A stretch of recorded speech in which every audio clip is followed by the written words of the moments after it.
You messed up, Square Enix. You didn't listen to the fans, and now less than a year after its debut, they are announcing that on January 11th of 2023, First Soldier will be completely thrown in the trash. Where do I even begin? Now, I'd like to state for the record that I haven't been playing the game as of late, but I like to think that someone doesn't have to be a diehard fan or have infinite love for a game to not want to see a game go away. I have a few reasons for this. First, let's take a look at what happens when a game just vanishes from the market. It's not like The First Soldier is a game on a disc that I can just pop into my PS4 in a few years and relive the experience. That seems to be my overall hang-up with online service games and even digital-only games. The lack of physicality will make a game like this less than a relic in the future. I can only view this type of thing with a sense of loss. Error 404, media not found. Although it's a small and niche crowd, fans of this game will have little to show for it in retrospect. It's destined to become just a memory. I will never be a memory. In fact, I'd like to use another former Square Enix IP as an example, one that is in the very same universe we are talking about here. Before Crisis, Final Fantasy VII. The Japan-exclusive mobile-only title revolving around the Turks that, like it or not, is canonically connected to the compilation of Final Fantasy VII. If you're a fan seeking to catch up on some lore, the events and dialogue in this game might be right up your alley, but unfortunately, without jumping through some seriously not-so-user-friendly hoops, you're never going to play Before Crisis. Best I could do was watch a recap video or find some footage of the game to watch myself. And this is what happens when you don't make certain forms of media tangible, especially when said media is part of a larger franchise. But I'm not here to rant about how risky digital IP can be for fans and preservationists. Not today anyways. Back to my reasons for wanting to see this game survive. What's going to happen in 2, 5, maybe even 10 years down the road when gamers who enjoyed this mobile-only title want to relive the experience? Your guess is as good as mine. But the other reason this news is upsetting to me is because I have a serious case of FOMO. That's right, I played the game pretty religiously for a few weeks before making my last video, where I loosely reviewed First Soldier and ended on a high note, holding out hope for future developments within the game. And I wish everyone could enjoy the game without worrying about their device or a controller. But the game is still fairly new, so I'm holding out hope for some improvements and incentives to keep playing. I've enjoyed it so far.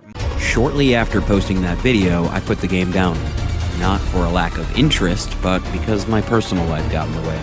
I had, and still have, plans to play more. But with the looming inevitability of it now ending soon. Okay, I know there are a lot of Final Fantasy fans who couldn't give two dumps about its existence in the first place, let alone its cancellation. It was doomed to target a small pocket of gamers from the very beginning, not just as a battle royale within the universe of 7, but also as a game exclusive to mobile devices. I realize and understand why that might turn off a lot of fans, but there are people who still enjoy this game, even with dwindling numbers, and I feel for them, while simultaneously hoping that the diehard fans might come together to somehow preserve the game, even though Square Enix constantly made it a nightmare to even try to emulate the game on a PC. As stated in my review video, based on my first impressions of the game, it should have been ported to console or PC. On the official Twitter for First Soldier, they posted, "We are regretful to announce that we will be ending service for Final Fantasy VII The First Soldier on January 11th, 2023. We would like to thank you all for your support over the past year." With this photo attached. The thing that stands out to me is that it says, "We haven't been able to deliver the experience that we were hoping to and that you all deserve," which I can only assume means ported to other systems. That's what fans were clamoring for the entire time, not just me. And there are a lot of comments from people speculating as to that being the largest reason. Porting it would have not only expanded the audience, but catered to gamers who might have enjoyed First Soldier, but didn't enjoy mobile gaming, or preferred to only game on their system of choice. I am one of those people. I wanted to sit back and play this game on my PC, or on a console, on a large screen, and hopefully have seen it become cross-platform. I really think their inability to get that far had plenty to do with the death of this game. It's a shame, really, because despite mixed reactions, there were still people excited about this entry. Love it or hate it, it was a fresh take on Battle Royale, fused with RPG elements. There are plenty of games in my catalog that aren't great, yet I would be sad to see permanently disappear.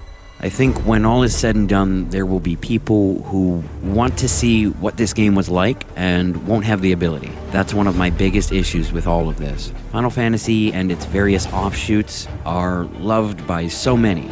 So, in a historical sense, even if the game was a total failure, there will be those of us who want to absorb every bit of the franchise as possible. I wonder if this decision is set in stone, permanent. Feel free to blow up the comments section with your opinion of the game and whether or not it should survive. Thanks for watching.